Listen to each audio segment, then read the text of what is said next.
Guys welcome back to मेरे YouTube channel. साद के वालिद की मौत हो जाती है। साद के वालिद की मौत के बाद महिर का अगला कदम कौन सा होगा, किस तरीके से आगे जाकर स्टोरी थोड़ी बहुत इंटरेस्टिंग बनेगी, ये सब कुछ आज के शो में बताएंगे। रिव्यू इंटरेस्टिंग और धमाकेदार बनने वाला है। जो नए लोग हैं मेरे चैनल पे जल्दी से चैनल को सब्सक्राइब कर दें और साथ में लगे बेल के बटन को लास्ट में ठोक दें ताकि नई से नई आने वाली वीडियो की नोटिफिकेशन आप लोगों को आसानी के साथ मिल सके। सरवर साहब का जनाजा घर में आता है तो घर में तमाशा खड़ा हो जाता है और नीलो सारा का सारा जो इल्जाम है वो महिर के ऊपर लगा देती है। इसके ऊपर शोर मचाती है और कहती है कि तुम उस दिन मर क्यों नहीं गई जिस दिन इस खानदान की पहली मर्तबा तुमने इज्जत को नीलाम किया था। जब ये बातें साद सुनता है, क्योंकि घर में जब तमाशा खड़ा होता है और साद को पता है कि भाई इस घर में अभी जनाजे का वक्त है तो इस तरह की बातें नहीं होनी चाहिए। नीलो के पास और समझाने की कोशिश करते और कहते हैं कि नीलो इस वक्त ये बातें करने का मौका नहीं है, तुम बाद में भी ये बातें कह सकती हो महिर को, अभी ये बातें हम करेंगे तो लोग क्या सोचेंगे। तो नीलो वहां पर खामोश हो जाती है, लेकिन साद को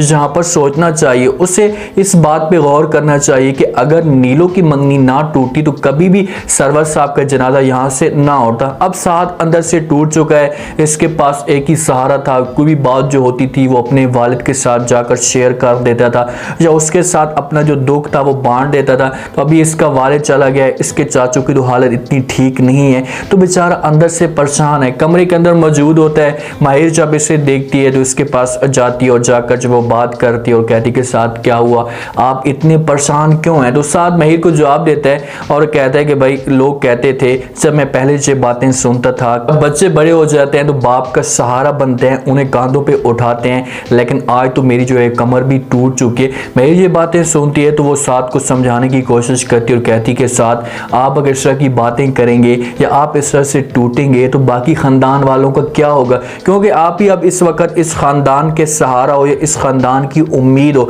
जिस हिसाब से महिर समझदारी के साथ बात कर रही है तो इसे सोचना भी चाहिए, इसको अमल भी करना चाहिए कि जो कुछ भी हुआ है मेरी वजह से इस घर में हो रहा है तो मुझे इन बातों पे अमल करना चाहिए और मुझे ऐसा की घटिया हरकतें नहीं करनी चाहिए। ऐसे मुफ्त मशवरे देने की कोई भी जरूरत नहीं है। साथ को भी इस बात पर पता लगना चाहिए कि भाई ये जो मेरे साथ बातें कर रही है तो ये फालतू में बातें कर रही है, क्योंकि मैं तो इन बातों पर अमल कर लूंगा लेकिन महिर ने इन बातों पर अमल नहीं करना। जब अरीब को इस बात का पता चलता है कि भाई साद के वालिद की जो है वो मौत हो चुकी है तो वो आता है अपनी माँ के पास और अपनी माँ के ऊपर जो वो शोर मचाना शुरू कर देता है, क्योंकि अरीब को इस बात का अंदाज़ा है कि साद के वालिद की जो मौत हुई है वो मेरी माँ की वजह से हुई है। अगर मेरी माँ वहाँ पर जाकर महिर की हरकतें ना बताती या उस ख़ानदान के ऐब ना निकालती तो कभी भी जो है साद के वालिद की मौत ना आती। वो अपनी माँ को जाकर कहता है और कहता है कि माँ जी साद के वालिद की जो मौत हुई है इसकी जिम्मेदार तुम ही हो, तुम्हारी वजह से सब कुछ हुआ है, तुम ऐसी हरकतें ना करती तो कभी भी ऐसे जो है वो सीन पैदा ना होते। तो माँ जब अरीब की ये बातें सुनती है तो वो अरीब को समझाने की कोशिश करती है, क्योंकि वो अपना बदला लेना चाहती है, वो चाहती है कि कुछ ना कुछ ऐसा हो जिस पर उस खानदान को सजा मिल सके। अरीब को कहती है कि तुम्हें अभी भी उस खानदान की फिक्र पड़ी है जिसकी वजह से तुम्हारे बाप की मौत हुई है और तुम भी मौत के करीब होकर वापस आए हो सिर्फ और सिर्फ उस खानदान की वजह से, और तुम उस खानदान की फेवर कर रहे हो। तुम्हें थोड़ा सा सोचना चाहिए, तुम्हें थोड़ा सा अकल से या होश से काम लेना चाहिए। मैं उस खानदान को कभी भी माफ़ नहीं करूंगी। हालांकि अरीब ये सोच रहा था कि जब मैं अपनी माँ के साथ जो इस तरह की बात करूंगा तो मेरी जो माँ है वो माजरत कर लेगी, उनके घर चली जाएगी, उनसे माफ़ी मांगेगी, लेकिन उल्टा अरीब की माँ अरीब के ऊपर गुस्सा निकाल दिया। उससे कहती कि जो कुछ भी हुआ है वो ठीक हुआ है, हमारे साथ इन्होंने ऐसा किया था, अब इन लोगों के साथ भी ऐसा होना चाहिए। महिर का वालिद वो भी बेचारा अंदर से अब परेशान है, क्योंकि वो सरवर साहब को अपना वालिद समझता था, उसका कोई भी हुक्म होता था तो वो उस बात को मानता था और उससे उम्मीद थी कि सरवर साहब जब इस घर में जिंदा है तो कोई भी ऐसे घर के जो हालात है वो ख़राब नहीं होने देगा। और जिस वक्त जनाजे का वक्त होता है और नीलू जो है वो महिर के ऊपर गुस्सा निकालती है तो उस वक्त महिर का वालिद भी ये बातें सुन लेते हैं। महिर को अपने पास बुलाता है और उसके साथ बात करता और कहते हैं कि भाई क्या तुम अभी भी उन लोगों के साथ मिलती हो जिसकी वजह से तुम्हारे चाचू की मौत हुई है, जब तुम्हारे बाप की ये हालत अभी हो रही है। तो महिर वहाँ पर खामोश है, महिर को अभी यहाँ पर रोक रहा है, उससे मना करने की कोशिश कर रहा है कि भाई तुम्हें अब उन लोगों के साथ मुलाकात नहीं करनी चाहिए। अभी तक कुछ भी नहीं पता था कि महिर जो है उनके साथ जाकर मिलती है। उसे इस बात पे यकीन दिलाया जाता था कि महिर ने अरीब के साथ हमेशा के लिए जो ताल्लुक है वो ख़त्म कर दिए, लेकिन जब नीलू की इसने बातें सुनी है तो उसे सब कुछ पता चल चुका है और वो अपनी बेगम के ऊपर भी गुस्सा करेगा, उसे मना करने की कोशिश करेगा कि भाई आप लोग जो है वो मेरे साथ साथ झूठ बोलते आए हो, में धोखे में रखा है कि महिर का ताल्लुक अरीब के साथ ख़त्म हो चुका है, ये घर से बाहर नहीं जाती, लेकिन नीलू तो कुछ और कह रही है। तो हो सकता है कि ये अब अपनी बेटी को धमकी देने की कोशिश करे और कहे कि भाई पहले तुम्हारे चाचा का जनाजा हुआ है तुम्हारी हरकत की वजह से,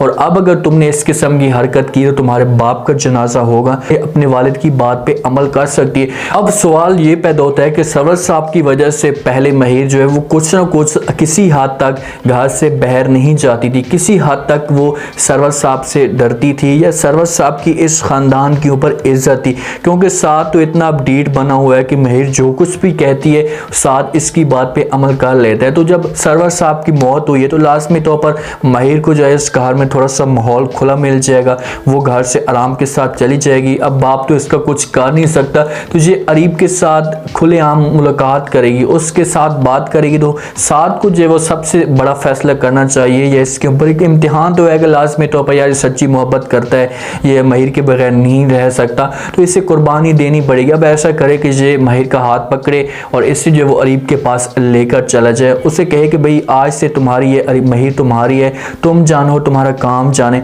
ये बातें जब करेगा, अपने दिल के ऊपर पत्थर रखे और महिर के लिए कुर्बानी दे, तो फिर जाकर महिर को एहसास हो सकता है। ऐसे एहसास इसे कभी भी नहीं होगा, साथ कुछ ना कुछ चीजें दिखाएगा, वो महिर के ऊपर गुस्सा करेगा। ये ऐसा करे कि इसे इस घर में मुकम्मल तौर पर पाबंद कर दे। मर्द है यार, अभी औरत को कंट्रोल करने में है तो 1 मिनट लगा सकता है, तो बस धमकियां दे, इसे डराने की कोशिश करे कि भाई तुमने ऐसी हरकतें की हैं तो मैं तुम्हारा जो है अब ऐसा हशर कर दूंगा, तुम्हें लाल पीला कर दूंगा मार मार से। तो फिर जो है ये आराम से बैठ जाएगी, या फिर ये इस किस्म की हरकतें नहीं करेगी। जब इसके साथ प्यार से रहेगा, जिस हिसाब से अब देखें कि महिर समझाने की कोशिश कर रही है साथ को, और साथ उसके साथ सर नीचे करके हाँ में हाँ मिलाता जा रहा है, तो साथ के लिए शर्म की बात है। उसे सब कुछ पता भी है, उसे हर चीज का यकीन भी है कि मेरे वालिद की मौत है वो महिर की वजह से हुए। तो जहाँ पर साथ को सोचना चाहिए, अमल करना चाहिए। 2 चीजें से करे, या महिर के ऊपर कंट्रोल करे, या महिर को अरीब के पास खुद लेकर जाए और महिर का हाथ अरीब के हाथ में दे दे, महिर को तलाक दे दे। ये 2 चीजें करेगा तो इस टेंशनों से ये दूर हो जाएगा, ये टेंशनों से घर से वो पाक हो जाएगा। वरना ऐसा कुछ भी नहीं होगा, हर रोज नया से नया तमाशा खड़ा होगा। इसने तो मुलाकात करनी है। पहले तो ये सरवर साहब की वजह से डरी हुई थी, लेकिन अब इसे खुला मौका मिल जाएगा तो ये हर रोज मुलाकात करने के लिए जाएगी। नीलो और नीलो की मां शोर तो मचाएंगे, लेकिन साथ जो है आप कहां इनकी बात पे अमल करता है। उम्मीद है आज के रिव्यू, आज का ये टीजर आप लोगों को पसंद आया होगा। आपने कमेंट सेक्शन में अपनी कीमती लास्ट में बताना कि आपको क्या लगता है कि क्या अब साथ को बड़ा कदम उठाना चाहिए, क्या साथ जो वो महिर को तलाक दे दे और अरीब के पास खुद छोड़ कर जाए, या साथ महिर के ऊपर कंट्रोल करे और इस घर से निकलने से बाहर ना जाने दे। ये सब आपने बताना, और इसमें से साथ को क्या करना चाहिए ये भी आपने बताना, और चैनल को लाजमी सब्सक्राइब कर दें। अपना खास ख्याल करें, दुआओं में याद रखें। मुझे दी इजाजत, अल्लाह हाफ़िज़।